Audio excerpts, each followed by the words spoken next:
Empiezo a grabar.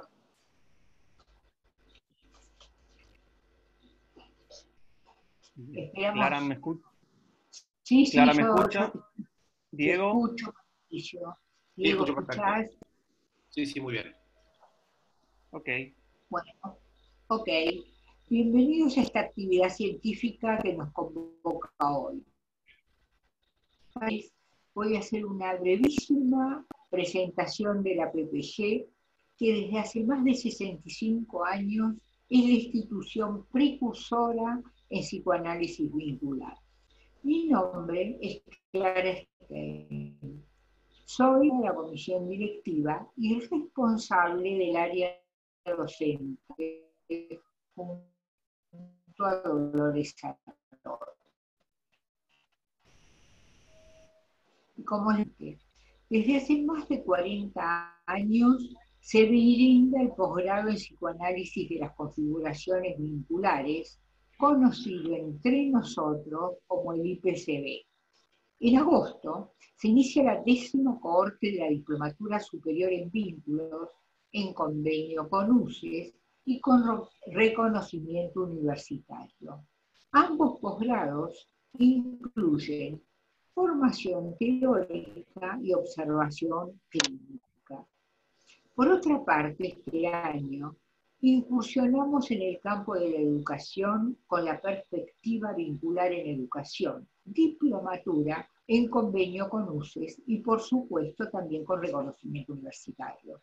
El convenio UBA-APPG está en proceso de reorganización. Hay otras actividades docentes y científicas que pueden consultar en la página y en las redes. Bueno, paso el último aviso. El viernes 3 de julio a las 12 se presenta Perspectiva de Identidad de Género, Camino en Construcción. Bueno, ahora vamos a presentar a Diego, nuestro disertante de hoy. Diego Sturgar coordina varios grupos de estudio, también en nuestra institución 1. Edita el blog Lobo Suelto. Editó la obra de León Rosichner y sus últimos libros son Vida de Perro, con Horacio Berbisky, y La Ofensiva Sensible. Está hace muy poquito.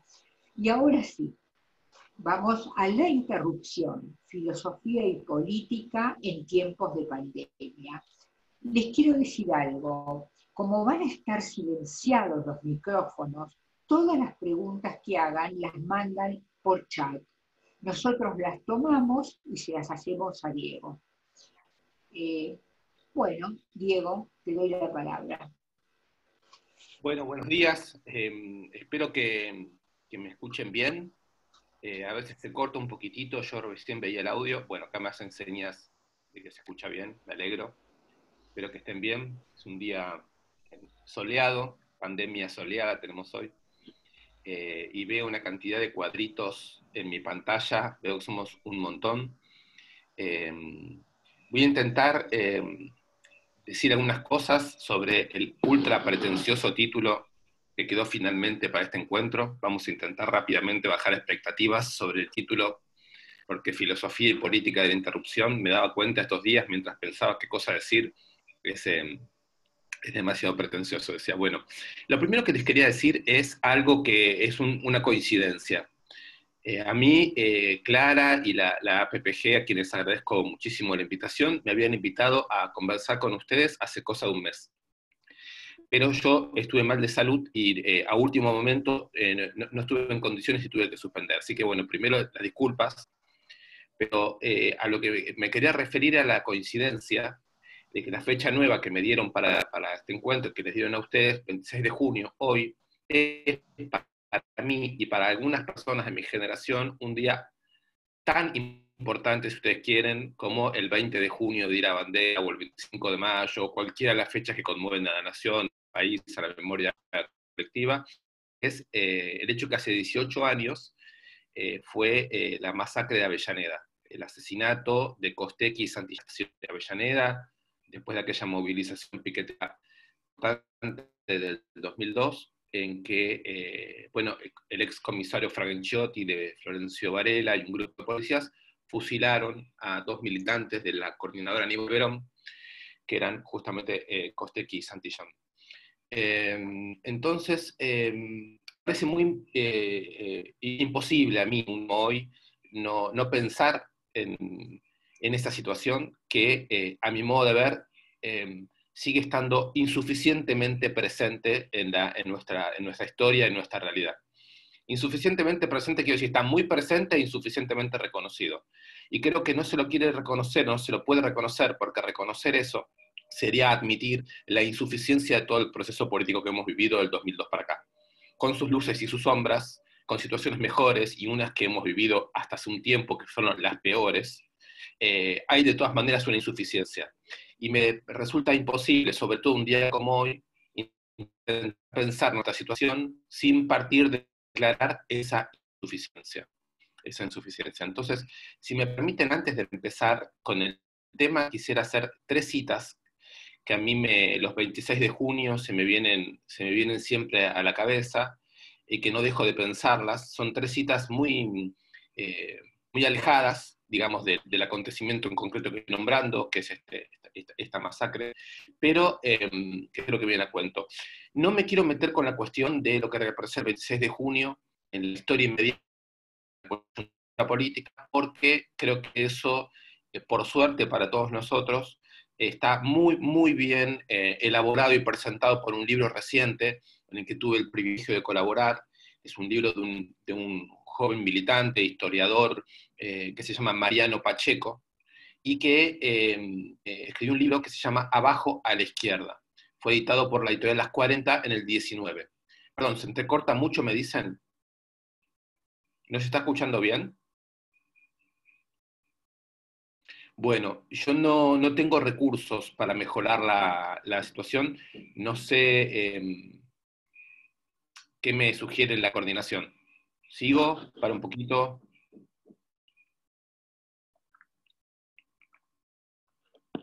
Sí, depende de la conexión. Algunas personas detengan su video para mejorar los recursos, pero mucho más no podemos hacer, depende de la conexión de internet del disertante. Bueno, perfecto. Como mi conexión, a mí, yo los veo bien y los escucho bien. Entonces, la propuesta sería que apaguen la cámara los que sientan que la conexión está llegando, para ver si les mejora. Retomo entonces, les decía que desde el punto de vista de la coyuntura política argentina y la historia inmediata, es muy a salir abajo a la izquierda de Mariano Pacheco, un investigador y militante muy joven, muy interesante, que conoce muy bien esta historia de primera mano, y en ese libro están las consideraciones que yo intentaría, evito, y les dejo la recomendación, la sugerencia ferviente de ese libro, editado por la editorial argentina, 40 ríos. 40 ríos. Es una colección muy sobre la militancia de las últimas 2 décadas, con un nivel de reflexión teórico, filosófica sobre el tema de la subjetividad muy interesante. Entonces, voy a las 3 citas, que me parece que son 3 citas que un poco le ponen el marco al hecho de hablar sobre interrupción y hablar un poco de filosofía y de política, funcionarían. La primera cita es de Rodolfo Walsh, de una conversación que tuvo en comienzos de los años 70 con Ricardo Piglia. Es que una reflexión sobre literatura, pero en esa reflexión Walsh dice algo así, lo estoy diciendo un poco de memoria, pues no quisiera revisar las citas, me interesa mucho cómo me vuelven a la memoria, digamos así, la he leído muchas veces, la he pensado mucho. La frase dice algo así como que hay más riqueza en los hechos que en la ficción. Es decir, que desde la perspectiva de un escritor, de alguien que juega con la imaginación, de alguien que quiere crear, la ficción, en el sentido de las ideas que están en la mente de cada quien, nunca son tan ricas como el conjunto de pliegues virtuales que acompañan a los hechos. Como si dijésemos que los hechos, pensados a fondo, investigados en sus detalles, examinados en sus líneas virtuales, tomados en el conjunto de capas de memoria en las que captar, en sus múltiples relaciones, en los destinos que portan, traen más material para la imaginación, para los proyectos, para las aperturas vitales, que la propia ficción. Y esto lo dice alguien como Rodolfo Walsh, extremadamente inmerso y preocupado por el mundo de la ficción, digamos, ¿no? Cuando él empieza su libro Operación Masacre, antes de desviarse a la investigación sobre los fusilados de León Suárez, pensando una gran novela, es lo que le interesaba a él, digamos, ¿no? Esta es una cuestión que me interesaría contarles, que me vuelve todos los 26 de junio. Hay en los hechos más riqueza, claro, si se los abre de determinada manera, que en la ficción. Es decir, la riqueza de los hechos, la riqueza de aproximarse a una cierta manera a los hechos. Wells terminaba esa cita, o en mi cabeza se organizaba con otra cosa que le dice a Piglia, que es lo siguiente: dado que los hechos son más ricos que la ficción, apliquemos a los hechos todos los procedimientos de la vanguardia artística para hacer documentación, para hacer aproximación a los hechos, con toda la sofisticación expresiva que seamos capaces, a la hora de escribir, a la hora de narrar, a la hora de mostrar, a la hora de investigar, a la hora de... ¿sí? Esto es una primera cuestión. La segunda cita que se me viene a la cabeza es una cita más antigua, de comienzos de la década del 60, y también tiene que ver con lecturas, obviamente, porque yo en esa época no era ni un proyecto de vida. Es un texto de León Rositner, que él escribió cuando estuvo en Cuba dando clases, y es algo así, también lo cito de memoria, no lo fui a buscar ahora. La verdad del grupo está en el asesino, es la frase. La verdad del grupo está en el asesino. ¿Quién es el asesino? Bueno, él está escribiendo sobre la invasión a Bahía Cochinos, en Cuba, a comienzos de los 60, y el hecho de que esas personas que se habían organizado para invadir Cuba fueron entrevistados por la televisión cubana, fueron editados las entrevistas, y Rositner hace un análisis de la subjetividad de los contrarrevolucionarios, ¿no? El estudiante, el cura, y está el asesino, digamos, está propiamente el técnico en matar. Y Rositner dice, la verdad, el grupo está en el asesino, ¿no? Y pensando en Franciotti, en el asesino de Costecchi Santillán, es muy fácil decir fue Franciotti, pero Franciotti es la verdad más amplia. Él es una verdad más amplia. Él es una verdad más amplia sobre los sótanos de la represión argentina, sobre todo aquello que el Estado argentino no revisa de sí mismo, sobre las formas de explotación que permiten y reproducen ciertas condiciones inaceptables de vida. El asesino no es simplemente una persona que tiene que ser condenada, por supuesto que tiene que serlo, pero no se reduce ahí el asunto. La verdad del grupo, la verdad de las instituciones, la verdad de nuestra sociedad. Esa es la cita de Rositner. Y la otra tesis es bien lejana en el espacio, digamos, es más nueva, es del 92, pero es lejana en el espacio, pues es una cita de Europa, de un pensador que a mí me parece también muy importante, como Walsh y Piglia y como Rositner, que es Toni Negri. Toni Negri, filósofo de la política que aún, a pesar de su edad muy avanzada, sigue activo, sigue escribiendo, sigue pensando.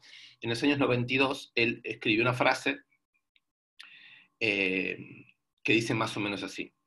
Dice, fíjense que yo estudié en la Universidad Ciencia Política, por lo tanto la cita de Negri me toca biográficamente. Dice, la única tesis racional de la ciencia política es la lucha de clases. Digo, imagínense, yo hice toda una carrera universitaria para enterarme que hay una única tesis racional, todo el resto de lo que leí sería irracional. Una especie de llamado a la simplicidad parece ser, ¿no? Una ciencia entera fundada en una única tesis. Pero es interesante la tesis porque él saca la conclusión de que no existen cambios verdaderamente importantes en la sociedad, aunque sean cambios dentro mismo del sistema capitalista, que no tengan su causa un conjunto de luchas proletarias, un conjunto de luchas populares. La verdadera causa de las mutaciones que vivimos hay que encontrarlas, si vamos a aplicar el método racional de la ciencia política, en las luchas, en los deseos de las personas, en las resistencias de las personas, en la capacidad de las personas de decir no, o de organizarse, o de inventar lenguajes, de inventar enunciados, de inventar estrategias, capacidad de impugnar. Ahí encontramos la causa última de los cambios, aun si esos cambios no son cambios promisorios, aun si esos cambios no son victorias, aun si esos cambios no nos dan una esperanza de una vida mejor. La tesis sería así, que la historia tiene un conjunto de inflexiones cuya causa última son las luchas. Se entiende bien por qué ligo esto con lo de Costecchi Santillán. Me parece completamente imposible pensar las líneas interesantes que haya habido en los gobiernos llamados progresistas de la década 2000-2010 aproximadamente en América Latina, sin encontrar por detrás un conjunto, un ciclo de luchas de movimientos piqueteros, de movimientos feministas, de movimientos indígenas, de movimientos de trabajo precario, de movimientos comunitarios en América Latina, en Sudamérica, en Argentina. Entonces, me parece muy difícil empezar la reunión un 26 de junio sin enmarcar de una manera clara una cierta perspectiva de lo que llamaríamos la insuficiencia del presente, digamos, ¿no? Bueno, estas son las citas, esto es lo que les quería enmarcar en la fecha de hoy antes de comenzar, y ahora sí, me gustaría empezar por un poco la idea de la interrupción. Bueno, espero que más o menos esté siendo claro y esté siendo a un buen ritmo. La idea de la interrupción. Yo creo que la idea de la interrupción tiene un problema para ser planteado, pero también se nos impone, digamos, la pandemia y la cuarentena han interrumpido por lo menos ciertos circuitos de nuestro cotidiano. Pero a una escala un poquito más grande se han puesto en duda y se han puesto en incertidumbre un conjunto de automatismos. Y yo llamaría en principio interrupción a la puesta en cuestión de un conjunto de automatismos que organizaban nuestro cotidiano y nuestra experiencia, tanto a nivel personal o individual, como en el plano de la reproducción de la sociedad. Lo cual abarca, por supuesto, la economía, el plano político, todos los planos que se quieran sumar. O sea que la interrupción se puede pensar tanto en el plano individual como en el plano un poquito más amplio, más general, y me interesa esta especificación sobre la cual creo que va a girar toda la conversación, por lo menos eso es lo que yo les propongo, es la interrupción de automatismos, o de mecanismos que se nos presentaban como si fueran automatismos. Y hay que ver si la interrupción no nos permite precisamente revisar esa condición de automatismo que tiene cierta capa de la realidad. ¿Qué capa de la realidad? Bueno, vamos a decirlo así. Durante las últimas décadas hay una amplia bibliografía que presentó la cuestión del neoliberalismo como una dominación automática. ¿Por qué dominación automática? Porque a diferencia de las dictaduras o de otros procesos de dominación, no se trató de una forma de dominación ni fundado de manera dominante y exclusiva en las armas, como en una especie de dictadura, sino que nuestra participación, por decirlo así, de los mecanismos de dominación es muy voluntaria, muy libre, muy activa, muy vinculada al deseo, ¿no?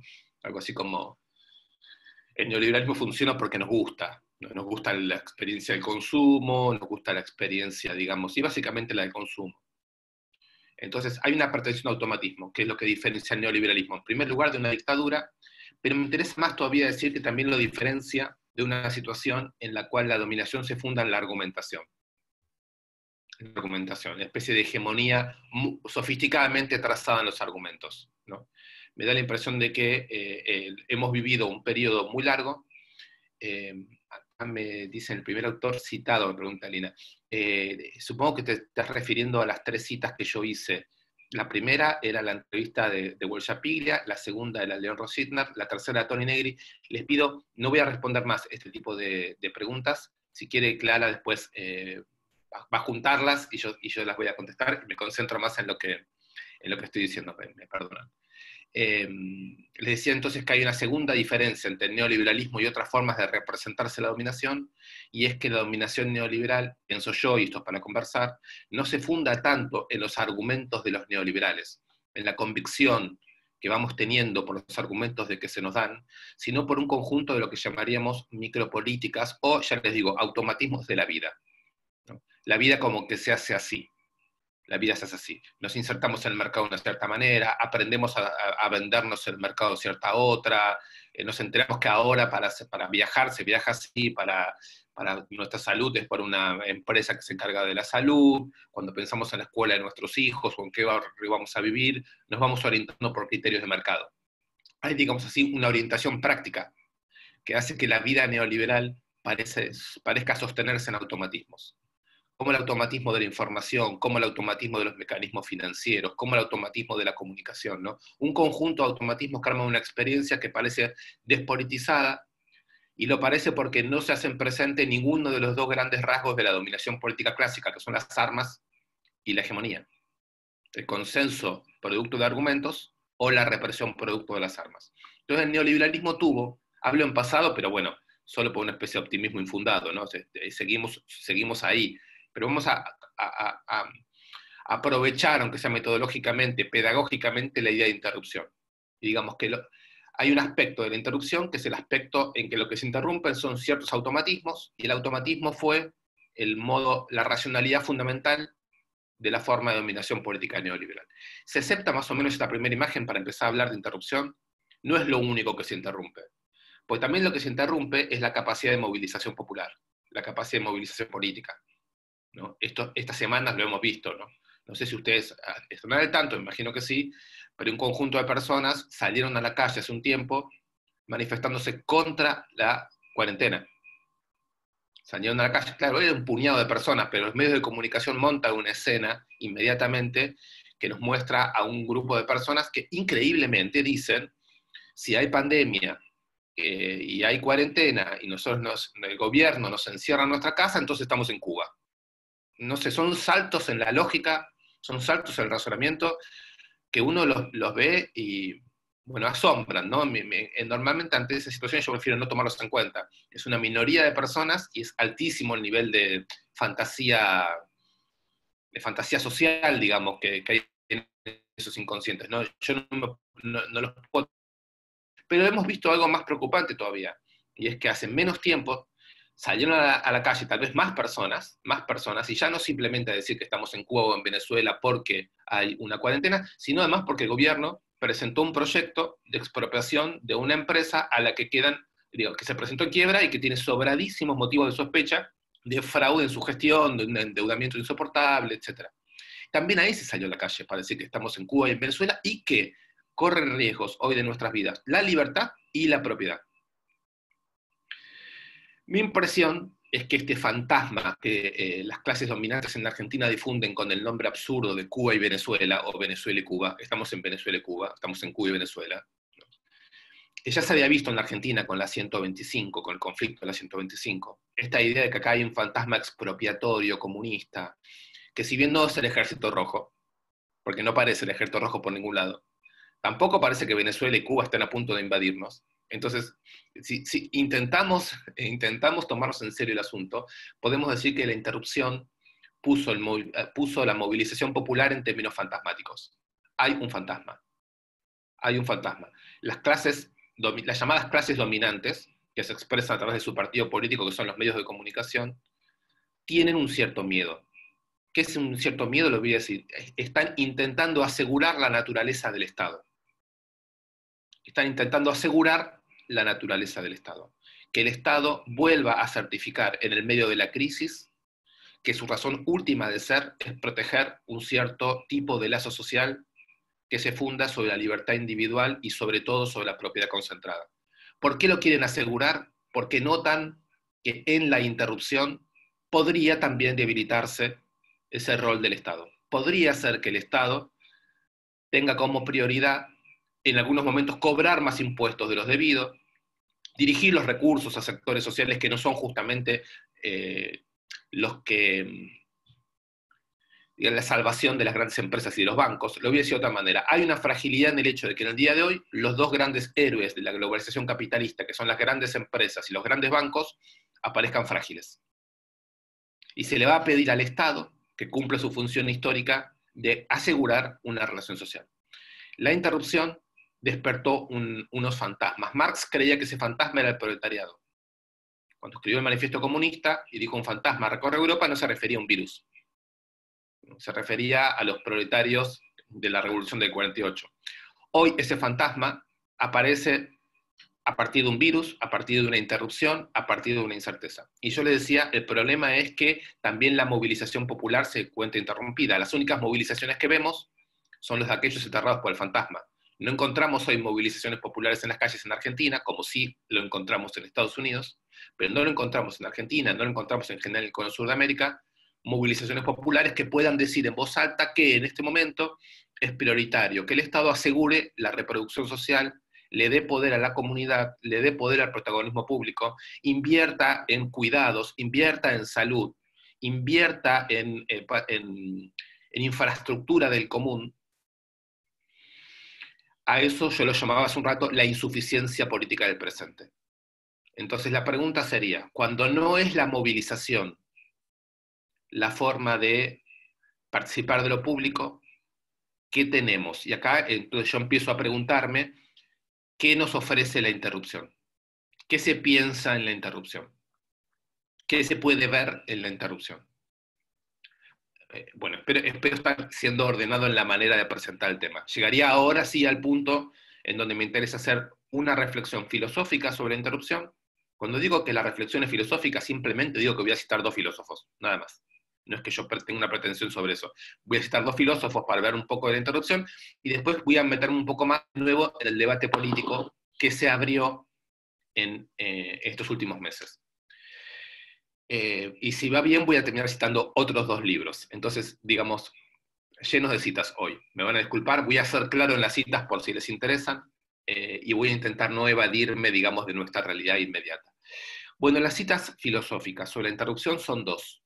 Existen muchísimas. Yo solamente les puedo decir cuáles son las dos que a mí me hacen pensar. La primera, por ahí es más obvia, pero no menos importante, me parece muy importante, que es, siempre es un pensador muy importante, seguro todos lo conocen, los que lo hayan leído seguro que los voy a ver a sentir con la cabeza porque es un pensador conmovedor, es Walter Benjamin. Walter Benjamin, ¿no? Con su dialéctica del suspenso, ¿no? Con la idea de que el progresivismo, que el carácter progresivo de la historia es la racionalidad del enemigo. Que todos los poderosos nos presentan el tiempo histórico en términos evolutivos. Si seguimos así, vamos a estar cada vez mejor, digámoslo así. Hay que seguir así. No hay otro camino. Lo que diríamos hoy. No se puede imaginar la reproducción social y la reproducción de la vida por fuera del neoliberalismo. Es el presente el que tiene que ser salvado en sus fundamentos actuales para poder proyectar el tiempo hacia adelante. Solo tendremos vida, salud y todo lo que querramos tener, deseos, si se logran salvar las empresas y los bancos. Bueno, ese es Benjamin, ¿no? La historia es un tiempo continuo, hecho una y otra vez por las clases vencedoras, y en ese hacer de lo que se trata es de eliminar del presente todo posible histórico que los oprimidos intentaron consumar y no pudieron. Hay que eliminar la memoria de otros posibles. Se llama presente histórico a la liquidación de todos los posibles alternativos del pasado. De manera tal que cuando hagamos historia, digamos del Imperio Romano para acá, iremos consumiendo las versiones que las clases dominantes dan de cada instante. Por lo tanto, dice Benjamin, la barbarie opera como trasfondo de cada capítulo de la civilización. Donde hay un monumento de civilización, hay un monumento de barbarie. Cita de Benjamin. ¿Qué es lo otro? ¿Dónde está la interrupción? Porque es evidente que este tiempo histórico habría que interrumpirlo para Benjamin.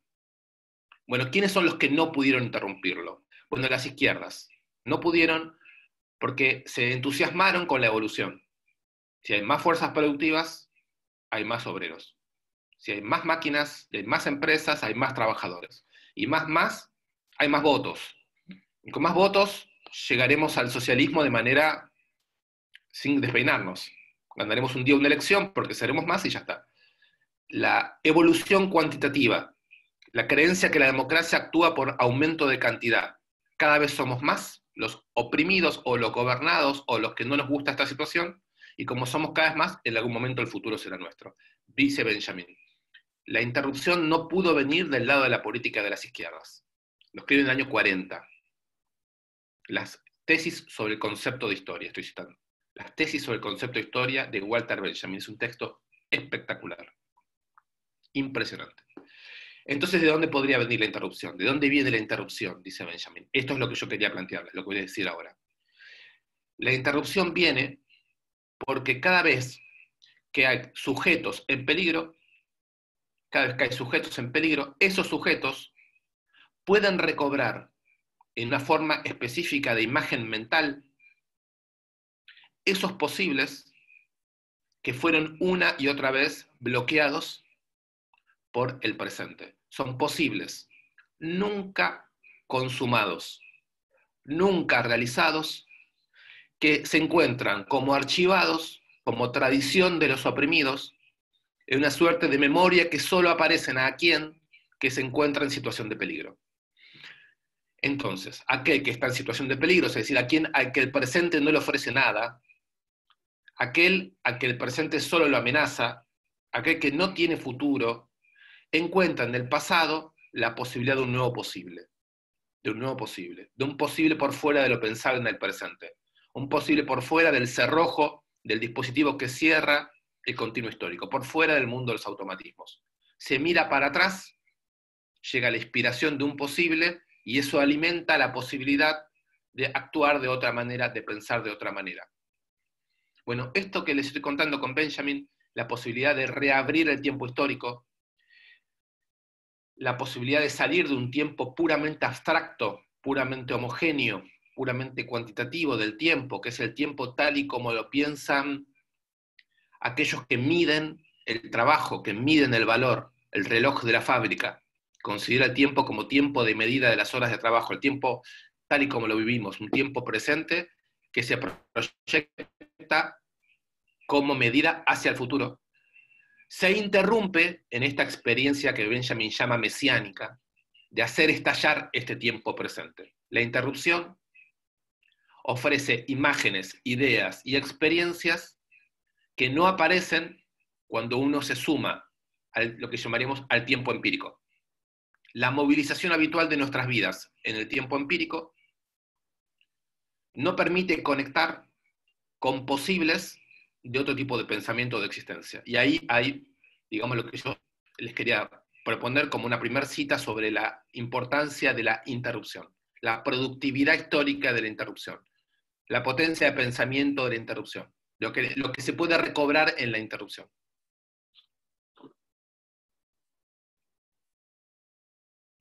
Bueno, la verdad que si fueran menos, ustedes, yo les preguntaría, voy bien, pero acá no me animo a preguntar nada porque las respuestas pueden ser cientos, así que sigo con mi próxima cita. La próxima cita es de Deleuze. Si bien Deleuze está mucho más presente en nuestros discursos que Benjamin, creo que la cita que voy a hacer de Deleuze no es tan conocida.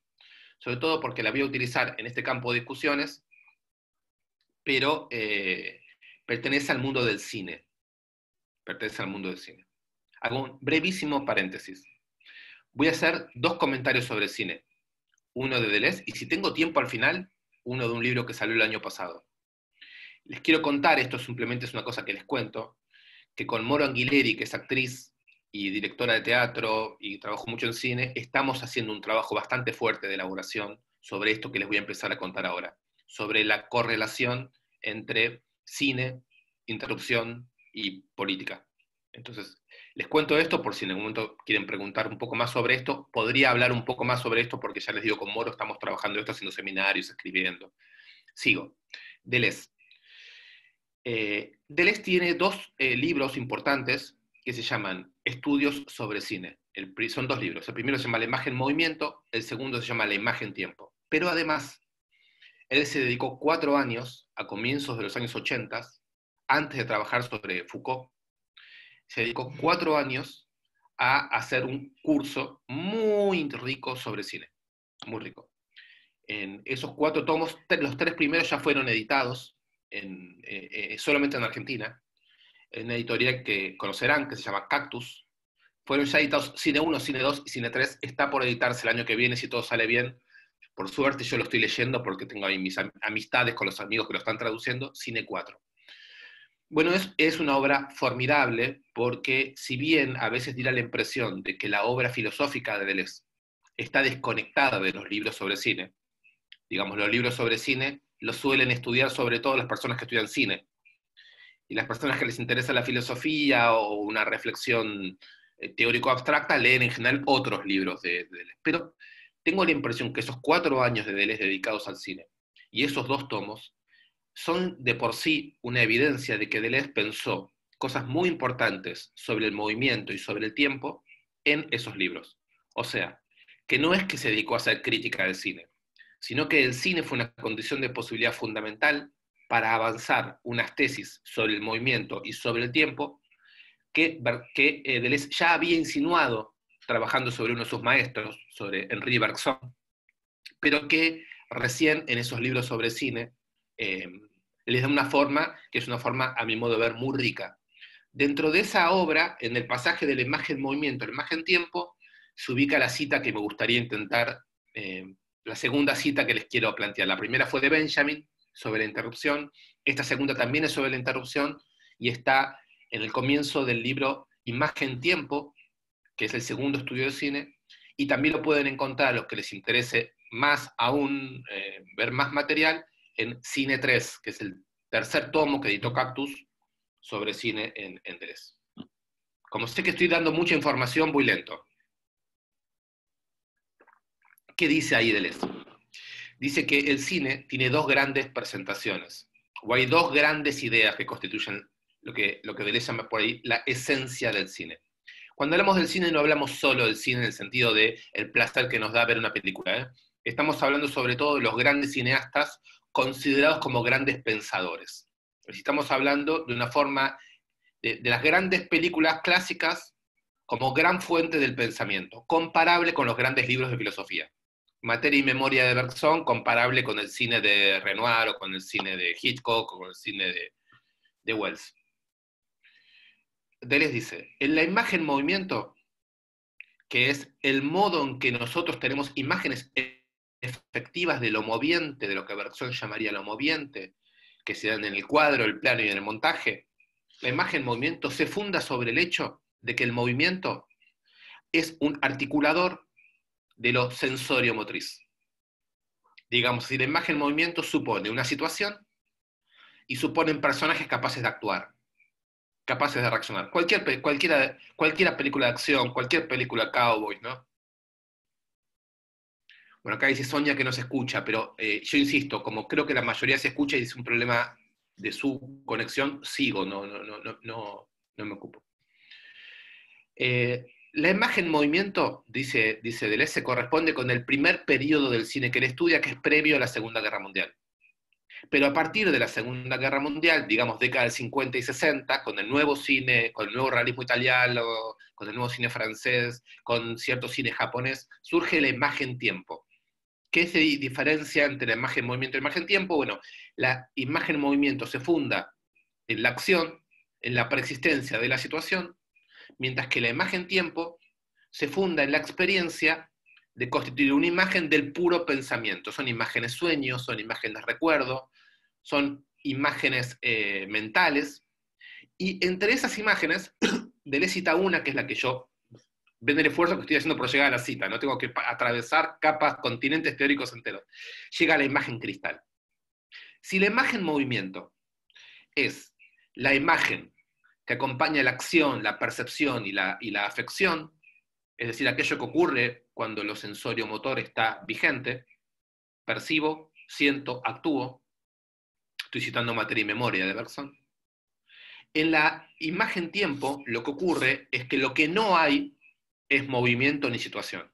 Ni hay una situación consistente previa en la que actuar, ni hay, por lo tanto, estas tres posiciones en las cuales el protagonista o el personaje o cualquiera de nosotros, o lo voy a decir, la imagen misma no tiene una percepción pura y limpia, no tiene, producto de esa percepción, un sentimiento específico, ni tampoco tiene una reacción o acto que hacer. Es decir, que del movimiento al tiempo se interrumpe la relación entre lo actual deja de prolongarse en lo actual, eso es lo que ocurre cuando no hay interrupción, cuando sí hay automatismo. Nuestra vida es un conjunto de actualidades que se conectan, salimos a la mañana, pasamos por el café, vamos a trabajar, volvemos. Hay una organización sensoriomotora del espacio, hay unos medios de transporte, hay unas situaciones laborales, hay unas situaciones familiares, y nosotros podemos ir pasando por esas situaciones, una se prolonga en otra, y ahí tendríamos imágenes movimiento. Ahí tendríamos una suerte de automatización de lo sensorio motriz. A eso yo lo llamaría lo otro de la interrupción, el tiempo normal, si quieren. Mientras que la imagen-tiempo solo adviene cuando lo sensorio motriz se interrumpe. Acá llega la interrupción, cuando la situación no es posible, cuando nos quedamos más bien mirando, dice Deleuze, en el pasaje de la imagen-movimiento, en el pasaje de la imagen-movimiento a la imagen-tiempo, lo que ocurre es un pasaje entre la acción y la videncia, entre el cine organizado en torno a la posibilidad de la acción y el cine que deviene cine de vidente. Es decir, lo que vemos son básicamente personas viendo en el sentido de pensando. Entonces, quisiera parar un poquito acá para decir, junto con la interrupción viene la videncia. ¿Qué es la videncia? La videncia es el hecho de que lo actual, cada uno de nosotros en nuestro presente, en lugar de prolongarse en otro actual, se prolonga en un virtual, se prolonga en una visión, se prolonga en un recuerdo, se prolonga en un sueño, se prolonga en una idea. A eso le llama Deleuze imagen cristal. Un actual con su virtual. Un actual con su virtual. Y uno dice, bueno, hay en la interrupción una cierta cristalización del tiempo, una cierta cristalización de la experiencia, muy diferente al régimen orgánico de la acción, al tiempo de la acción, al movimiento de la acción. Aún si la acción es recibir pacientes, aún si la acción es la vida, una suerte de vida cotidiana organizada. Este cristal del tiempo, así lo llama Deleuze, permite ver justamente el tiempo, porque el tiempo es una organización entre lo actual y lo virtual. Esa sería la tesis que Deleuze toma de Bergson. Con el cine tenemos las imágenes puras del tiempo. Los cristales del tiempo nos permiten ver el tiempo. ¿Y qué es el tiempo? Es una articulación de acto y de virtual, acción de actual y virtual.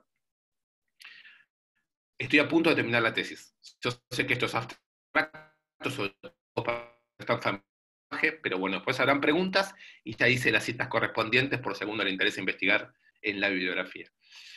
Quiere decir que entonces nosotros, cuando estamos en este equilibrio, en esta tensión, en esta coexistencia actual y virtual, podemos ver lo virtual que no se ve cuando estamos actuando. Cuando estamos actuando, nuestra potencia está siempre en acto. Pero cuando no actuamos, la potencia queda visible. No se la puede actuar, se la puede ver. Millones de trabajadores que no van a trabajar hoy, son también personas que están viendo su propia capacidad de trabajo, pura, no puesta a trabajar. Y la desesperación de los que quieren defender la propiedad privada es el desesperado grito porque las personas que no están trabajando no saquen la conclusión de que esa potencia podría no volver simplemente a subordinarse a la explotación, podría no volver simplemente al automatismo capitalista, podría no volver simplemente a respetar la propiedad privada concentrada, que tiene en su origen en nuestro país la dictadura militar y los asesinatos como los de Costek y Santillán. Entonces, ¿qué quiero decir con esto? Quiero decir que la experiencia de la interrupción en Benjamin y en Deleuze son formas de sustracción del tiempo empírico, son formas de sustracción de los automatismos, son formas de sustracción de todo aquello que en el presente se nos presenta como intolerable cuando lo podemos ver. Son experiencias del peligro de lo intolerable que nos dan a nosotros la posibilidad de ver, la posibilidad de pensar algo distinto. Y con eso algo distinto, la posibilidad de trazar estrategias, de crear lenguajes, de armar alianzas, de crear cosas de otro orden. Terminé con Deleuze. Terminó la parte filosófica. Por ahí al final volvería con algo más, pero no sé si voy a tener tiempo, no sé si ustedes van a aguantar tanto tiempo, pero en principio aquí pararía con las dos citas filosóficas y me metería un poquito de vuelta con la política inmediata argentina. De vuelta, estoy tentado de preguntar si vamos bien, pero bueno, sigo.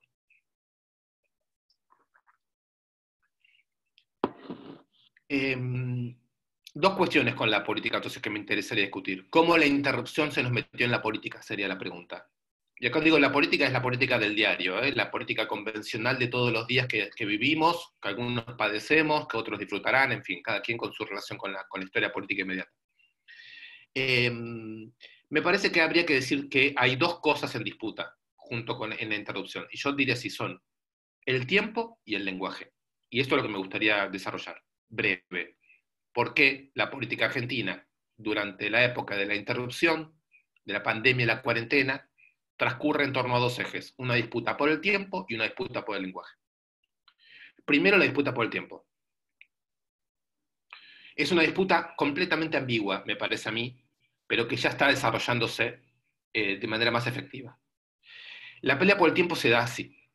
Tenemos de un lado los que dicen, es extraordinario que el Estado argentino se haya anticipado, haya logrado cuidarnos a todos del virus y de la pandemia, y es extraordinario que haya un presidente que, no como el presidente anterior, sí parece en condiciones intelectuales y personales de hacerse cargo de los problemas importantes. Entonces, bueno, ante esa situación, lo que sí le vamos a pedir a ese presidente es que todas las medidas que tome, como emitir más moneda, pagar salarios, hacerse cargo de cosas que normalmente el Estado no tiene que hacerse cargo, lo haga solo por un tiempo. Solo por un tiempo. Es una posición que dice así, el tiempo que vivimos es el tiempo de la excepción. Entonces, en ese tiempo de la excepción pueden ocurrir una cantidad de cosas raras, pero luego ese tiempo tiene que terminar. Y el tiempo de la excepción tiene por objetivo restituir el tiempo de la normalidad. Esta sería una posición que claramente yo diría son las clases dominantes en la defensa de sus intereses, las que admiten que el Estado haga cosas fuera de lo común por un rato, solo si se puede asegurar que esas intervenciones del Estado tienen por objetivo restituir lo más pronto posible un tiempo de normalidad. O sea, después de haber hablado de Benjamin, etc., no tengo que explicar más qué es esa normalidad. La normalidad neoliberal con algunas variantes. Entonces, nos encontramos con cosas rarísimas, como con sectores ultra neoliberales que odian la participación del Estado en la política, pidiendo y aceptando que el Estado participe, solo que en lo que respecta al tiempo, se exige que se sea muy claro que esto es por tiempo muy limitado. Bueno. Ahora hay otra posición. Hay otra posición. La otra posición no quiere que el tiempo sea excepción. Quiere que el tiempo sea nuevo. Quiere declarar que no hay vuelta posible a la normalidad, que el tiempo que vuelve es tiempo nuevo. ¿Y por qué es tiempo nuevo? Todas las acciones que se están emprendiendo en este momento deberían ya ser diseño de un nuevo momento. Diseño de un nuevo momento. Por lo tanto, las intervenciones que hacen las instituciones, etcétera, no serían para restituir la normalidad anterior, sino que abrirían la posibilidad de discutir cómo imaginamos a futuro la reproducción social. Ahí veo una disputa. No es lo mismo aceptar unas excepciones puntuales que empezar a pensar cómo seguimos hacia adelante. No es lo mismo tener como premisa la conservación de la propiedad y la dinámica neoliberal que ser capaz de pensar más allá de esas premisas, poniendo otras premisas. Por ejemplo, el hecho de que en la actual globalización la cuestión de la salud, de los cuidados, de lo público, tiene que ser central. Tiene que ser central, tan central o más que las premisas que los neoliberales defienden en términos de propiedad privada. Ahí veo una disputa por el tiempo. No sé si ustedes la llegan a ver, pero a mí me parece que es una disputa muy importante, sobre todo porque se da bajo un aparente consenso, o se daba al comienzo de la pandemia bajo un aparente consenso. ¿Cuál es el aparente consenso? Bueno, me parece muy bien que se emita más moneda de la que se puede emitir, nos parece muy bien que el gasto social sea más alto del que suele haber, nos parece muy bien que, en fin, nos parece muy bien que el Estado haga una cantidad de cosas. La discusión es, ¿estamos discutiendo un nuevo tiempo o esto es por unos meses? Uno cierra, otro abre. Esta es la primera discusión que me gustaría proponer. La segunda, que está en disputa, me parece que tiene que ver del todo con lo que llamaríamos el vocabulario político, o el léxico político, y en ese sentido digo que se roza con la cuestión del lenguaje. Y tiene que ver con el hecho que cuando Alberto Fernández, nuestro presidente, hizo su primer anuncio sobre la prolongación de la cuarentena, dijo lo siguiente: nosotros no priorizamos la economía, priorizamos la salud de los argentinos, la vida de los argentinos. A nadie se le escapa, en todo el mundo ocurrió, en Argentina ocurrió de manera muy explícita, que inmediatamente y cada vez más el presidente intentó ser refutado por intelectuales de la derecha conservadora neoliberal diciendo que es primordial la economía, que no es posible imaginar una salud y una vida sin una preocupación muy fuerte por la inversión, porque la gente vuelva a trabajar lo más rápido posible, porque se favorezca a las empresas, se salve a las empresas, se subsidia a los empresarios, etcétera, etcétera. ¿Por qué digo que acá hay una discusión sobre el vocabulario político. Porque efectivamente, si nosotros creemos con el presidente Fernández que se puede defender la vida y la salud sin hablar de economía, nos exponemos a que los neoliberales adopten una postura discursiva materialista y digan, ¿y con qué recursos? ¿Y qué materialidad se pone en juego para defender la salud y la vida? Es decir, aparecen ellos como los custodios de la materialidad. Mi impresión es que esto abre una discusión muy importante, que yo la enunciaría así. Están totalmente equivocados. Ustedes no defienden la materialidad económica, ustedes defienden la ley del valor, que es un idealismo. Es lo más abstracto y espiritual que he escuchado en mi vida, la ley del valor, que restringe la economía, que restringe la materialidad, que la subordina a un principio teológico. Esto nos obliga a nosotros a decir que no elegimos entre salud y economía, sino que salimos a discutir abiertamente qué cosa es la economía. Y la economía tiene en el centro la salud y los cuidados. Son zonas estratégicas de una nueva economía.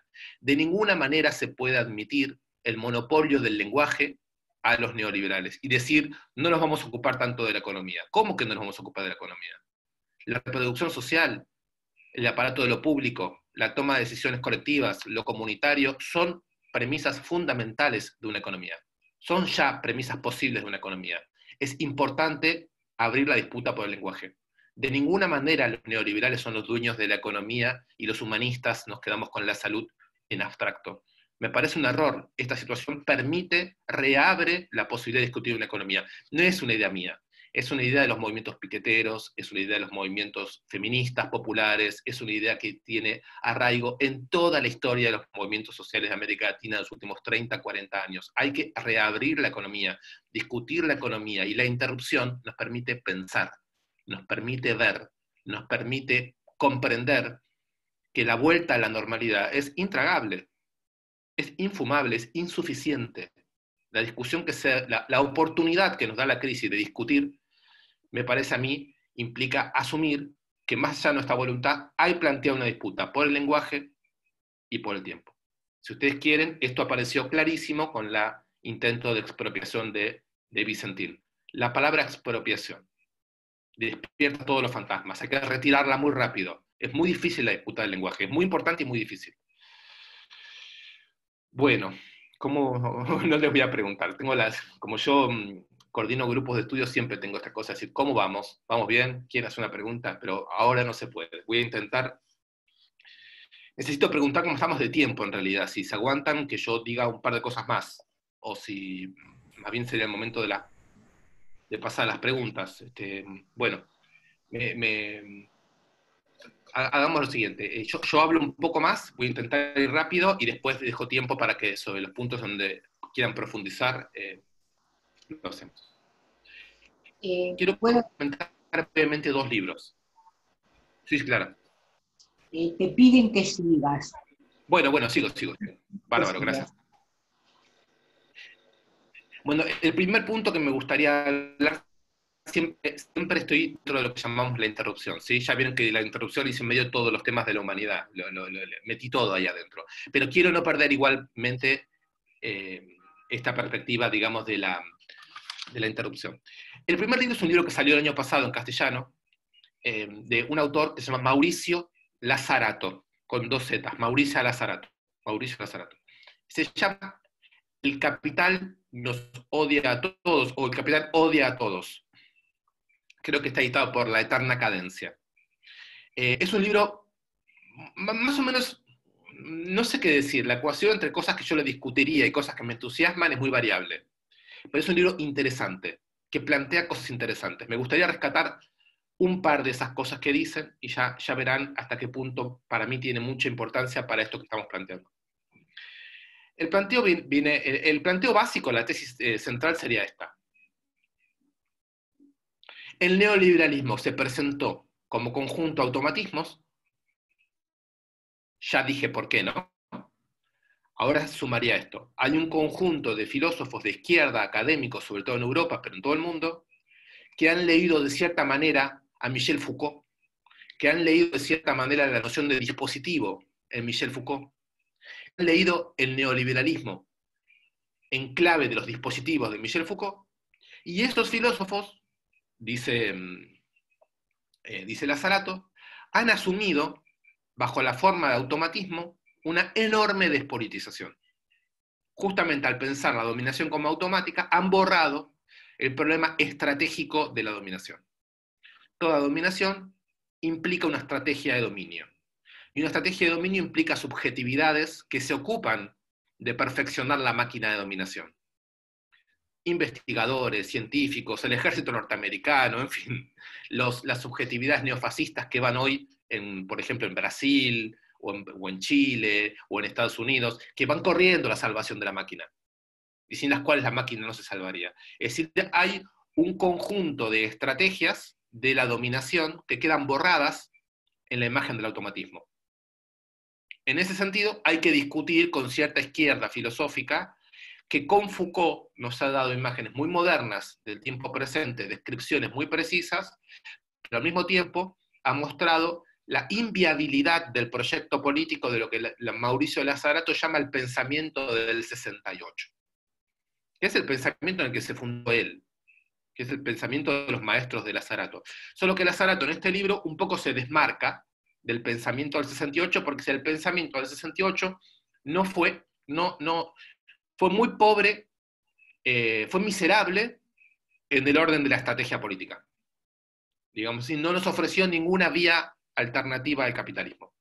En su momento, bueno, estaba la Unión Soviética y Estados Unidos, y se trataba de pensar una idea de revolución que no fuera soviética, y entonces la innovación de ideas con respecto a los partidos comunistas en un cierto marxismo tenía un atractivo y un interés. Pero, caído ya el desafío soviético socialista al capitalismo, una filosofía que no se haga cargo del problema de cómo responder a las estrategias de dominación es una filosofía impotente, es una filosofía insuficiente. Esa es la tesis de Lazzarato.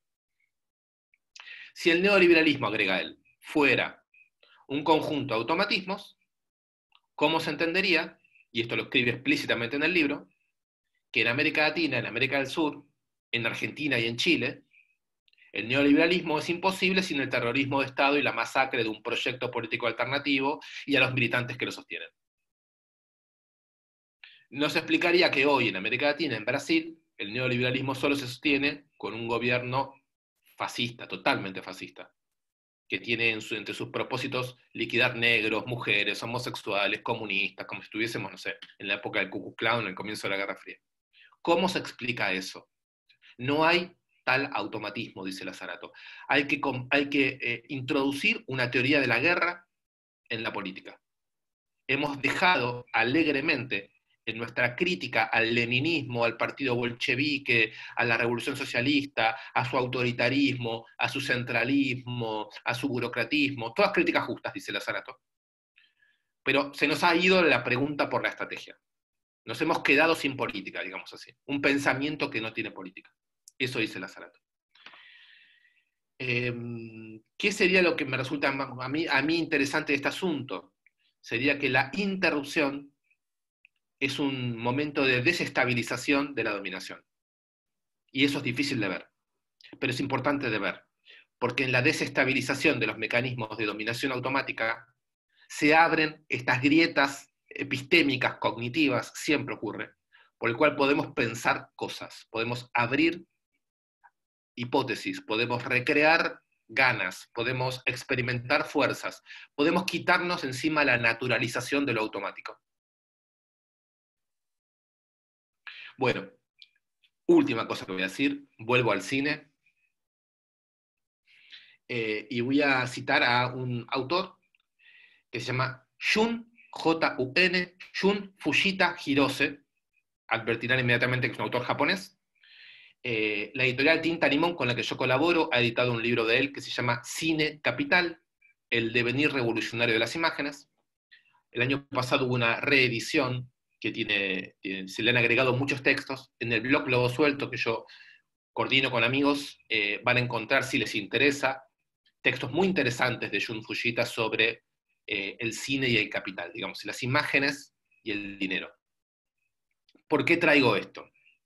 Bueno, no solo porque me gusta divagar y porque, como les decía, puedo hacer de la interrupción un tema infinito, sino porque hay algo ahí en la manera en que trabaja que de las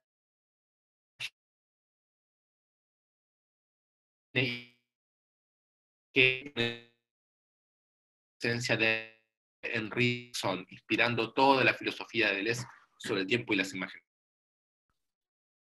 Ahora, con Marx, un man serio, Marx que se puede vincular con Bergson, digamos así, ¿no? Un Marx que yo un poco ya lo traje sin nombrarlo cuando decía, si la interrupción es la posibilidad de los trabajadores de sustraerse al mando capitalista, aunque sea por un tiempo, aunque sea por razones sanitarias, aunque sea no por un problema de conciencia política, sino porque un virus despolitizado, digamos, alteró las coordenadas, se abre la posibilidad de ver la potencia pura, de ver la potencia en sí misma, esa experiencia que puede permitir el pensamiento. Así que vuelvo un poco a esa imagen. Lo que dice Fujita es lo siguiente: el capital como tal, el dinero como tal, tiene siempre en el capitalismo, estos son citas de Marx, ¿no? Tiene siempre en el capitalismo una doble valencia, un doble valor. El dinero, por más que el dinero para nosotros sea uno solo, la misma moneda, el peso o el dólar, siempre los flujos de dinero en el capitalismo son por lo menos dos y de naturaleza completamente heterogénea, completamente diferente. Hay un dinero que es el dinero, digamos así, que nosotros tenemos en la mano o en el bolsillo o en el colchón o en la cuenta o en el home banking. ¿Qué es ese dinero? Ese dinero es un dinero que se intercambia, que solo sirve para intercambiarse por una fracción limitada de bienes de uso. Podemos pagar un alquiler, podemos pagar un viaje, podemos pagar transporte público, podemos pagar comida. Es equivalente a una cantidad limitada de bienes de uso. Históricamente a eso se le llamó salario. Perfecto. O sea que todas las personas tienen dinero, pero hay que saber qué dinero tienen. La mayoría de las personas cuando tienen dinero, tiene un equivalente monetario que se equivale por una cantidad limitada de bienes de uso, de valores de uso. Bien. Ahora hay otra moneda, pero que es la misma, ¿eh? O sea, si uno la ve, es el mismo dólar, la misma moneda. Pero esa misma moneda pertenece a un flujo que tiene otra potencia. No es la potencia impotente de intercambiarse por un conjunto de bienes limitados, sino que tiene la potencia de producir, de inventar, de crear. Es la moneda en su función de crédito, que irriga a través de los bancos toda la economía. Sin este capital no existe el cine. No existe el cine. La producción de un buen film depende de vincularse con el flujo de dinero en tanto que dinero prospectivo, en tanto que dinero virtual, capaz de actualizar cosas, industrias, imágenes, producciones, etc. Capaz de financiar un viaje a la luna, a nuevas tecnologías, a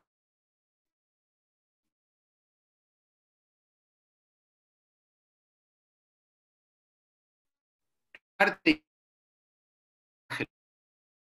Depende de vincularse con un capital que tiene. Por un lado, es condición de posibilidad de creación. Pero por otro, tiene la condición de hierro de no financiar nada que no, que no tenga como condición de posibilidad la.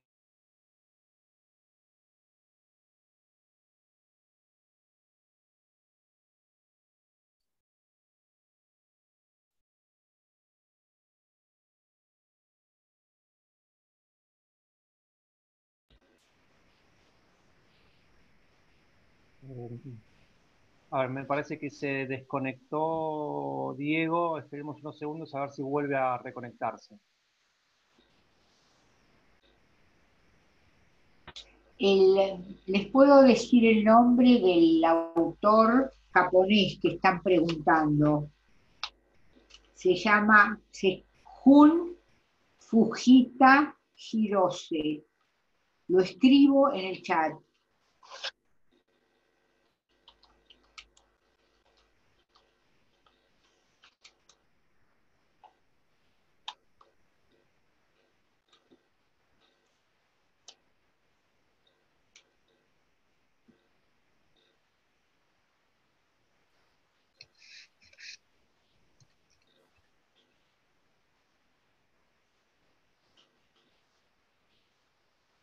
Apaguemos las cámaras, por favor. Ahí te encontré, Diego. Fíjate si puedes retomar el audio. Ahí puse. Ahí está. Te ¿Estoy? piden que retomes con el tema dinero, que desde ahí parece, te voy a decir Muy bien, muy textual. bien. Muy bien. ¿Me están escuchando ahora? ¿Estoy hablándole a todos?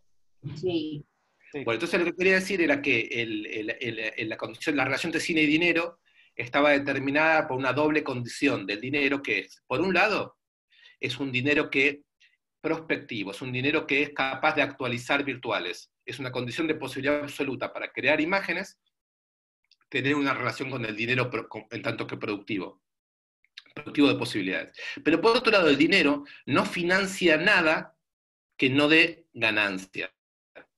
El neoliberalismo es la exacerbación del hecho de que hasta la violencia directa es permitida en la búsqueda de ganancia del capital.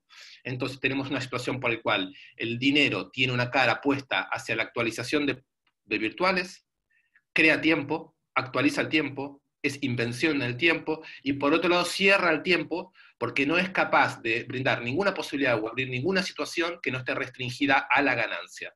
Es una comprensión propiamente capitalista de lo que significa crear. Entonces, lo que me interesa mucho es que cuando Fujita considere, discuta, converse sobre qué cosa sería hoy el cine político o lo político del cine, de ninguna manera va a decir el valor del cine político consiste en mostrar la pobreza como Parasite, como Parásitos, o en mostrar a los desposeídos, o en mostrar la explotación, simplemente porque eso ya lo sabemos. Ahí no hay creación de imágenes, ahí no hay imágenes que nos muestren algo que necesitamos saber o pensar en la interrupción. La función del cine es mostrarnos cómo se crea nueva fuerza, cómo se crea nueva fuerza. Y ahí yo veo más en la sonrisa del Guasón, del Joker, en esta ironía entre la risa y el llanto, en esta indiscernibilidad entre lo imaginario y lo real, veo por ahí la posibilidad más que por el lado del cine que muestra la pobreza, el cine denuncia, que dice y muestra absolutamente lo que ya sabemos. Les quería decir esto porque tanto en Lazarato como en Fujita hay un intento de salirse del tiempo empírico, del tiempo subordinado al automatismo, del tiempo subordinado a un visible que se repite como visible, a una relación estereotipada con el dinero y con el capital, y en los dos aparece la intuición de que interrupción y creación nos meten ante unos asuntos políticos con respecto a los cuales la política está en retraso estructural. Son asuntos políticos que la política no toma. Bueno, no sé, me parece que podríamos intentar armar una conversación si la conexión está bien y si ustedes no están muy cansados. bueno, te voy a ir haciendo como una cantidad de preguntas, ¿no? Hay alguien que comenta que también Sueli Rolnik está hablando de que estos tiempos de interrupción, si vos pensás de la misma manera, es como desprogramar el inconsciente colonial, estos tiempos de decepción. Esto por una pregunta. Después te piden que qué sería la diferencia entre el liberalismo clásico y el neocapitalismo actual. Eh, Probablemente el liberalismo clásico, ¿no? sí, sí, Eso. el liberalismo clásico y el neocapitalismo actual. Eh, ¿Cómo se podría resemantizar el lenguaje para que sea un lenguaje no con los valores, con el lenguaje dominante de lo económico? Clara, ¿te parece que voy respondiendo como la dos para no tener que Dale, memorizar tantas? dale. Contestame si quieres responder cada una o si juntamos Sí, como. Dale. por incluso cada una. La primera era sobre Si Solly está, Rolnick, listo, perfecto. Entonces, bueno, es fácil de responder. Yo soy un lector fanático de Solly Rolnick, la conozco, me considero un amigo, me interesa mucho su trabajo. Ella considera al inconsciente colonial como el conjunto de capas de dominación que existen atrás de lo que hoy llamaríamos lo neoliberal, ¿no? Que tiene que ver obviamente con el periodo de la conquista y de la colonia, y de ahí, pero también incluso previo, con un tiempo de inconsciente creado por el cristianismo, por la Inquisición, digamos, hay capas ahí de europeísmos, de racismos, de patriarcalismos, todos esos van nutriendo esta suerte de inconsciente, y la interrupción, bueno, podría llevar a conmover esas capas. Creo que es lo que Sueli propone pensar, y me parece que va completamente en el sentido de lo que voy diciendo. La segunda pregunta también la acuerdo, la diferencia entre el liberalismo clásico y Liberalismo neoliberalismo. clásico y el neoliberalismo actual. Bueno, lo primero que les quiero decir es lo que dice Foucault en su libro sobre el neoliberalismo, en finales de los años 70, en un libro que se llama El nacimiento de la biopolítica. Él dice que el liberalismo clásico era ingenuo en el punto en que creía que el mercado eran relaciones naturales, no eran relaciones artificiales. Y que por lo tanto, más que instituir el mercado, lo que había que hacer era dejarlo ser.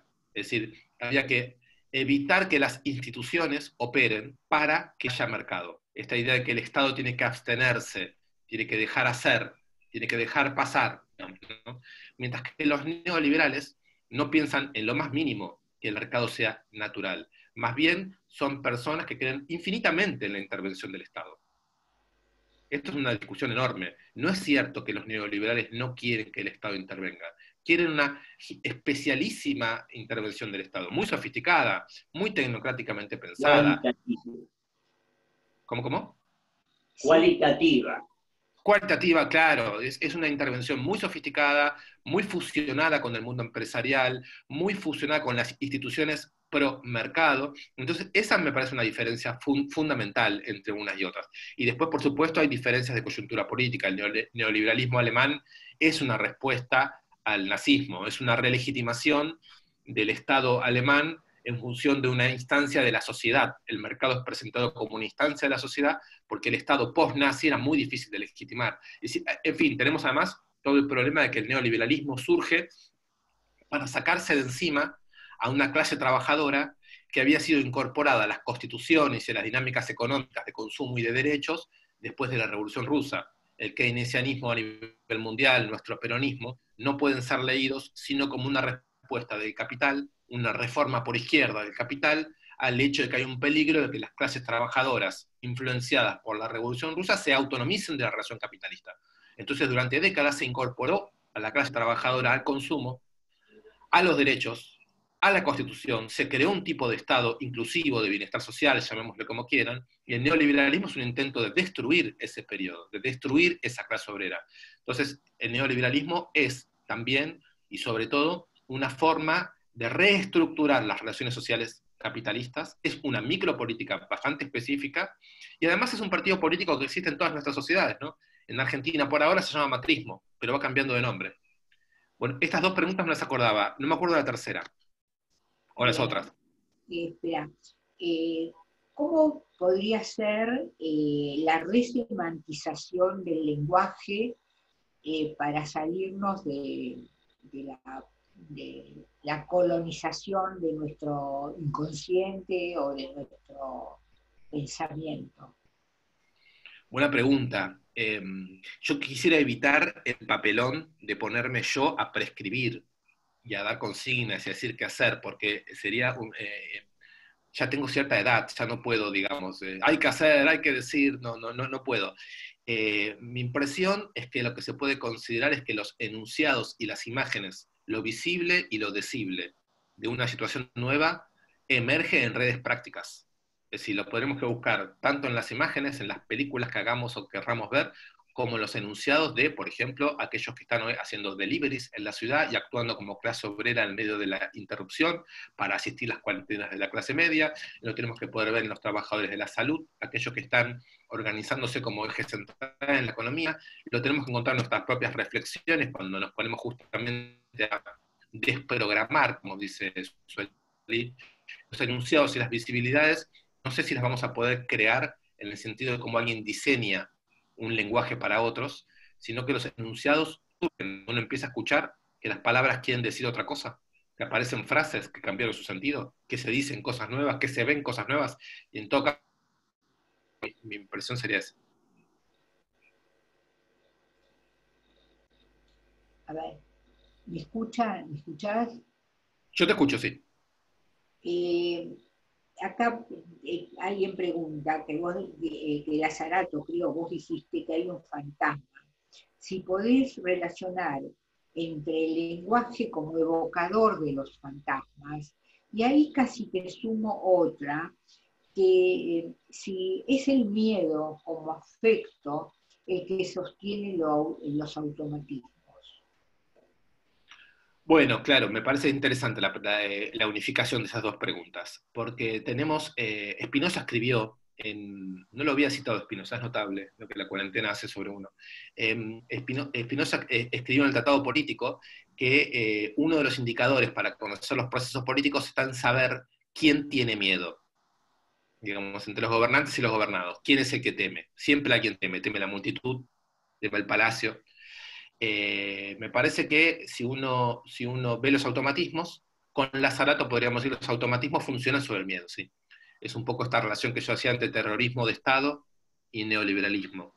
O si ustedes quieren este recuerdo de Lazarato, que detrás de los automatismos hay estrategias de dominación. O si quieren también la cita inicial a Costequi y Santillán. Y del otro lado aparece el miedo de las clases dominantes, estos fantasmas, ¿no? Nos quieren expropiar, nos quieren quitar la libertad, Cuba, Venezuela. Cuando el miedo circula, me parece que es un índice que hay disputa política. Cuando el miedo no circula, cuando el miedo está fijo en un único lugar, la disputa política está cerrada, me parece, ¿no? Automático. Sí. A ver, acá dice, ¿pueden privarse de la imagen propia en función de un beneficio grupal de poder escuchar? Perdón, de vuelta.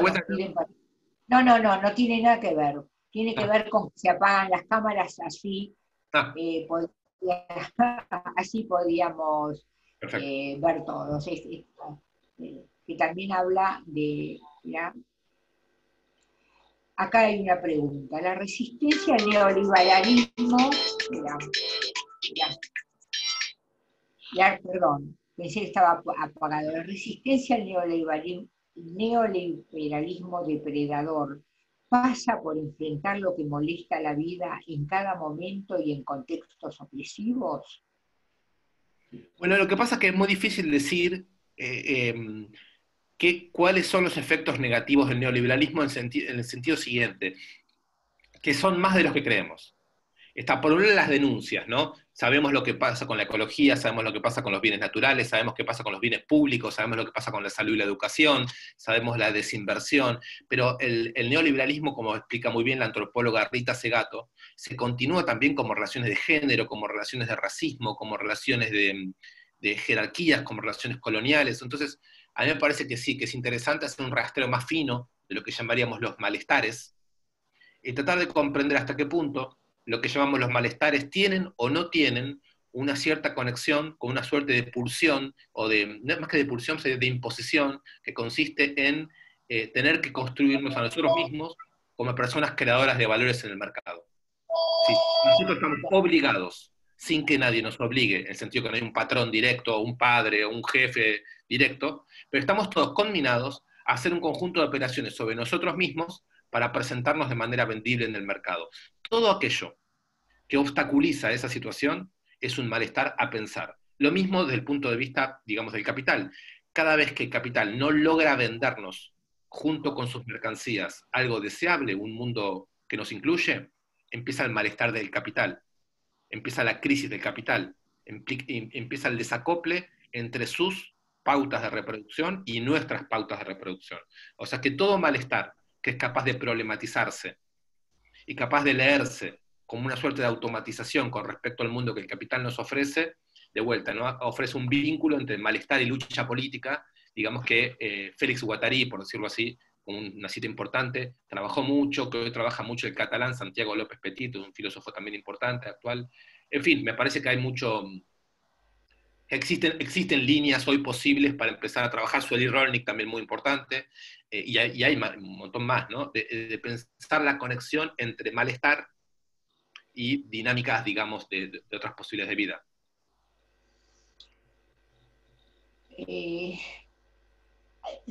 Hay dos preguntas. Si los tiempos históricos de epidemias, de interrupción, han traído modificaciones sociales importantes, o son periodos que no dejaron marcas sociales luego, históricas, ¿no? No estamos hablando del actual, para pensar la actual, supongo. Yo no lo Yo, sé, no lo sé en el sentido que no he leído investigaciones sobre el tema, pero si leemos a Foucault, por ejemplo, Foucault habla de que en tiempos de crisis sanitarias, epidemias, etcétera, nacen formas de cuadricular la ciudad, de pensar el afuera y el adentro, la cuarentena misma, es decir, las políticas de encierro. Si pensamos un poco la ciudad como un espacio de ensayos, en donde el aspecto del control, como denuncia Agamben, se pone en juego creando nuevas maneras, aplicaciones, maneras de concebir la seguridad, etcétera, etcétera, diríamos, desde el punto de vista del poder y del control, son grandes momentos de experimento, ahí surgen cosas. En principio me parece difícil pensar una suerte de no modificación de esto. Por otro lado, yo empecé con una cita de Toni Negri que decía, la lucha de clases es el único núcleo racional de la historia política. Pero aclaré, aún cuando no se trate de revoluciones. Es decir, que muchas veces los cambios son cambios que no son cambios interesantes, no son cambios aprovechables, no son cambios maravillosos. Pueden implicar mucha crueldad, pueden empeorar tendencias, pero en la tensión que inició la posibilidad de cambio, Negri dice, hay una historia de las luchas. Entonces ahí hay que investigar, realmente hay que investigar. En qué escala vamos a querer pensarlo y a tener ojos para pensar cómo las mutaciones subjetivas, digamos, operan frente a los acontecimientos y generan lenguaje, generan posibilidades. Todo eso es a investigar, me parece. sí. Después hay una pregunta como, no sé, sin un centro organizador, ¿cómo se canalizarían las oportunidades que ves en esta interrupción? Bueno, en primer lugar hay que decir, yo no soy una persona que tenga optimismo histórico, ¿no? Si no me sumaría a la idea de que estamos en un momento espectacular, las cosas están saliendo bárbaro, no hay dudas de que la victoria es nuestra y que el mañana será maravilloso. No pienso así. No creo que ninguna persona de mi generación esté autorizada a pensar así, pero bueno, hablo por mí. No es que yo crea que tenemos unas posibilidades magníficas y que ahora falta ver cómo aprovecharlas. Creo en principio que todo nos va a salir mal, que todo es desastroso, que lo que viene es un horror y que no hay mucho para hacer. Empecemos por ahí. Dicho eso, estoy seguro de que nosotros, estando acá, hacemos una diferencia. La gente que resiste, la gente que crea, la gente que piensa, es una diferencia en el mundo y justifica la historia de la filosofía, la historia del arte, la historia de la sexualidad, la historia, en fin. Entonces, parados de un lugar que no sé cómo se hace, no creo que estemos así, que por llegar a un periodo luminoso, digo, nuestra tarea es esa. No es reproducir la realidad tal como existe, no es trazar los diagnósticos negativos, no es sumarnos al pesimismo que vende barato, simplemente porque eso ya está hecho, eso se hace todo el tiempo, eso es muy fácil, eso es que nuestras partes más deprimentes, digamos, se autoricen en la realidad. Entonces, por supuesto, si agarramos a Lazzarato va a decir, hace falta un centro nuevo, una máquina de guerra revolucionaria que se oponga a la máquina de guerra del capital. El problema es ese centro, no es si tiene que haberlo o no, es cómo sería. ¿Cómo sería para que funcione? Porque, por lo menos con Lazzarato, no es el partido leninista, no es un partido de izquierda ese centro. Ese centro, pienso yo, habría que pensarlo de una manera mucho más moderna. Mucho más moderna. ¿Cómo lo pensaría? ¿Cómo se me ocurre a mí? Sería el hecho de que exista una sincronía entre dinámicas heterogéneas. Momentos de sincronización entre dinámicas heterogéneas. Mirar octubre de Santiago de Chile. Una sincronía de figuras diferentes, no una unificación. Entonces, sí centro, pero ¿cómo se centran un conjunto de luchas descentralizadas? Así cómo se coordinan, cómo se sincronizan, cómo aparece una dimensión común, cómo aparecen objetivos comunes. Son preguntas, ¿no? O sea, yo no tengo ninguna respuesta. Bueno, acá todos en el mismo tenor, porque todos preguntan cómo sería que, para que no se coagulen los ciertos automatismos. ¿Cómo podemos salir de esto? Sería la pregunta. Entonces, es como estamos tan habituados y tan acostumbrados y quizás cómodos en ciertos automatismos, que descoagularlos, descristalizarlos usando la imagen cristal, rompiéndolos, ¿cómo se puede hacer? No, digamos, estoy de acuerdo en que el ideal de un mundo sin automatismos es eso, es un ideal. No veo que seamos sujetos aptos para vivir sin automatismos, ¿no? Necesitamos rutinas, necesitamos automatismos, necesitamos instituciones, necesitamos repeticiones.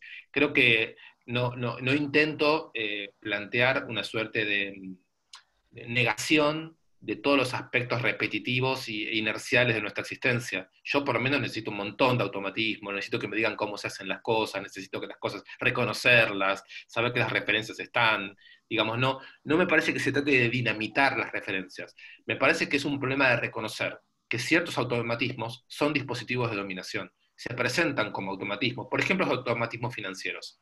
Al no naturalizar los automatismos financieros, podemos reconocer ahí la presencia de un poder político no democrático que está tomando decisiones muy importantes sobre nuestra vida. Entonces, un examen comunitario sobre la dimensión financiera, no como un conjunto de automatismos naturales, sino como parte de una estrategia política que incluso está militarmente defendida y sostenida, nos permite identificar objetivos comunes. Otra relación con el dinero la necesitamos. Entonces tenemos que ser capaces de desnaturalizar el modo en que se nos presentan las instituciones financieras, los dispositivos financieros, para reabrir otra relación con el dinero. Es ahí donde yo veo desarmar lo que tienen de automático, justamente para abrir lo que tienen de estrategia de dominación y ser capaces de retomar esos núcleos de otra manera, ¿no? Ese sería el método que se me ocurre. Sobre la idea de Lazzarato de introducir una teoría de la guerra en la teoría política, ¿cuáles serían las traducciones de esta propuesta en los cuerpos? ¿Qué micropolíticas podrían reflejar esta propuesta? Bueno, Lazzarato tiene un libro sobre la guerra que se está traduciendo al castellano y parece que es bastante grande y yo no lo leí, así que me da miedo, digamos, decir algo definitivo sobre lo que dice Lazzarato. Puedo decir lo que dice Lazzarato en este libro que ya salió en castellano y que les comentaba, y cuando yo lo leí pensaba que Lazzarato cita mucho a América Latina, le interesa mucho a América Latina, el tercer mundo, pero no es del todo un buen lector de los intelectuales latinoamericanos y del tercer mundo, que han avanzado cosas mucho más interesantes sobre el tema de la guerra. Voy a poner de vuelta una cita que ya hice, me perdonan, pero bueno, soy un poco deudor de esta figura, así que pienso con él. Los libros de León Rositner sobre la guerra son impresionantes, impresionantemente actuales. Si a alguno le interesa, les sugiero de inmediato 2 o 3 textos de León Rositner y les cuento rápidamente por qué.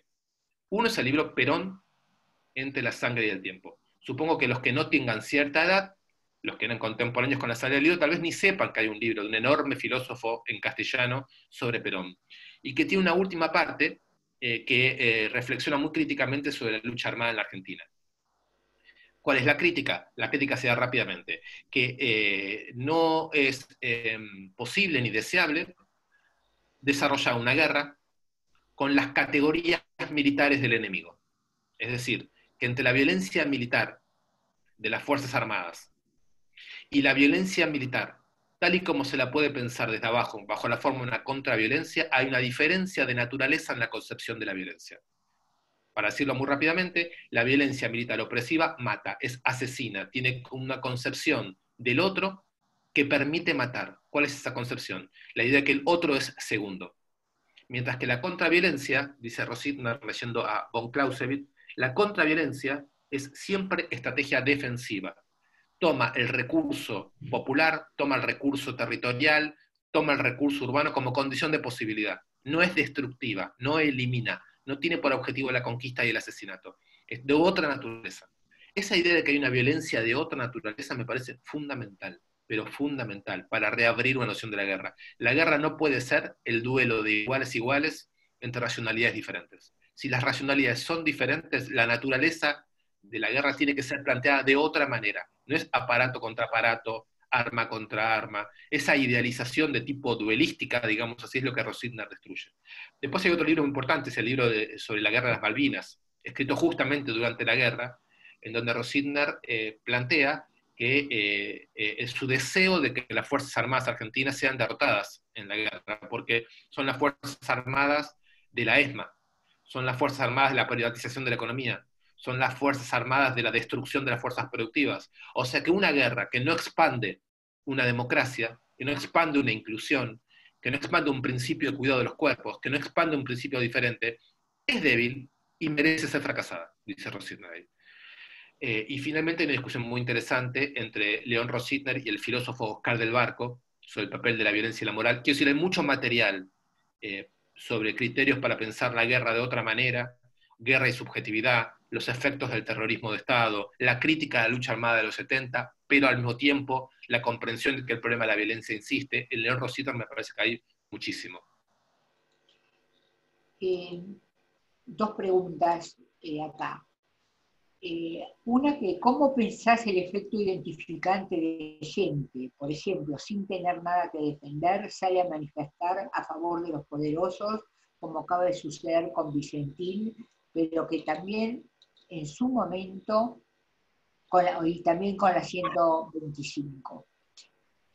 Esa es una, y la otra, que no tiene mucho que ver, pero te la dejo porque es distinta, te la vas a acordar. ¿Cuáles son los efectos de la tecnología informática sobre la subjetividad? La cuarentena la especifica, bueno, esto, si podemos ver otra relación con las tecnologías y con otras tecnologías. Bueno, esto último yo sé muy poco sobre tecnologías. Casi no llegué al Zoom de hoy, digamos, para decir la verdad. Entonces, les recomiendo bibliografía, así como les dije que me parece que para el tema de la guerra yo pienso con León Rositner, para este tema de cosas yo pienso con Bifo, básicamente con Bifo, no solo con Bifo, hay otros autores importantes, incluso clásicos, pero Franco Berardi, Bifo, que además ha pasado por la APPG más de una vez, me consta, es un pensador prolífero, muy contemporáneo, que sabe pensar muy bien la relación entre tecnologías, corporaciones, formas de dominio, formas de subjetividad, comunicación, psiquis. Ahí hay un heredero de Guattari, que está produciendo cosas muy interesantes y que tiene un montón de libros en castellano, en Tinta Limón, en Cactus, en Caja Negra, prácticamente en todas las editoriales independientes que están publicando, hay mucho con Bifo, y la verdad que yo aprendo de él, solo podría repetir mal lo que él dice bien. Y la otra cuestión, bueno, es un problema clásico muy difícil de responder. Si ustedes quieren, es lo que podríamos llamar el misterio de la política. Por el 1500, un noble que se llamó Etienne de la Boitie, que murió muy jovencito, escribió un tratado que se llama Tratado de la Servidumbre Voluntaria. Y se pregunta cómo es que unos pocos pueden dominar a unos millones. ¿Cómo se da eso? Bueno, la única posibilidad, dice, es que las personas no nazcan libres. Que el poder de los que tienen poder sea otorgado o delegado por personas que no nacen libres, nacen con una suerte de deseo de servidumbre. Esta discusión es infinita. La verdad, se puede decir que alguien no nazca libre o sí nazca libre. Hay esencias en la subordinación, no lo hay. Unos años después, en el 1600, unos 100 años después, vuelvo a citarlo a Spinoza, ya me parecía raro no citarlo 2 o 3 veces por lo menos, en otro texto, que es en la introducción al Tratado Teológico Político, dice cómo es que los hombres y mujeres, diríamos hoy las personas, luchan por su esclavitud como si de su libertad se tratase. ¿Me pueden explicar, personas, por qué hacen tanto esfuerzo por ser esclavos? ¿No era mejor que ese esfuerzo lo pongamos en una lucha por la libertad? Es decir, digamos, si este tema estuviera resuelto, no habría más misterio político, digamos, ¿no? Tendríamos de un lado unas clases sociales mayoritarias, de otro unas minoritarias, y las mayoritarias destruirían definitivamente las minoritarias. No ocurre así. Cuando uno ve las movilizaciones del 2008-2009, el campo, increíblemente, movilizó más gente que el gobierno. Bueno, en el 2001 hubo muchísima gente en la calle, pero muchísima más gente no. Y en el 76 hubo muchísima gente apoyando el golpe. Es increíble, es indignante, molesta, a los progresistas les genera una zona del pensamiento que deciden no pensarlo, ¿no? Los otros son ignorantes, los otros son estúpidos, los otros son influenciados por los medios de comunicación y nosotros no, en fin. Me parece que hay que hacer un esfuerzo muy grande por comprender espinocianamente que toda vida es una modalidad del deseo. Y las modalidades del deseo tienen sus razones. Tienen sus razones. Las razones por las cuales las personas defienden la propiedad privada o no, votan a Macri o no, pero también se subordinan a un tipo de reformismo poco problemático como el actual en el gobierno y lo toman como suyo como amor. Y se ama al actual gobierno, como si el actual gobierno pudiera responder a situaciones muy básicas de pobreza y explotación que no puede responder y sin embargo se lo ama. Es decir, la pasionalidad política tiene un componente que hay que analizarlo con premisas espinocianas. Cómo cuajan los afectos y los deseos en ciertas interacciones, en ciertas instituciones, cuánto hay de miedo, cuánto hay de admiración, cuánto hay de pactos de seguridad, cuánto hay de resignación, cuánto hay de no poder experimentar potencias políticas más liberadoras. Me parece que esa tarea política es indelegable, es parte de la investigación política, diría, ¿no? Bueno, te están agradeciendo muchísimo el mensaje, muchísimas felicitaciones, muchísimo agradecimiento Bueno, al que me sumo. Bueno, y quiero decirles que en agosto Diego comienza a dictar un curso en la PPG, así que están todos invitados. Va a llegar el flyer.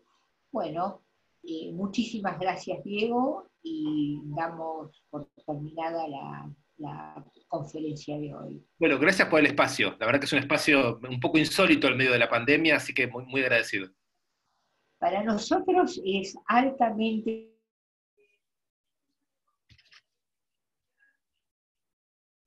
No estoy escuchando.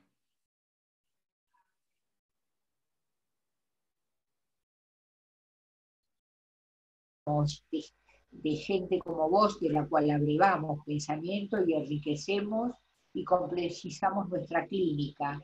Así que muchísimas gracias. Bueno, muy bien. Buenos días a todos. Buenos días.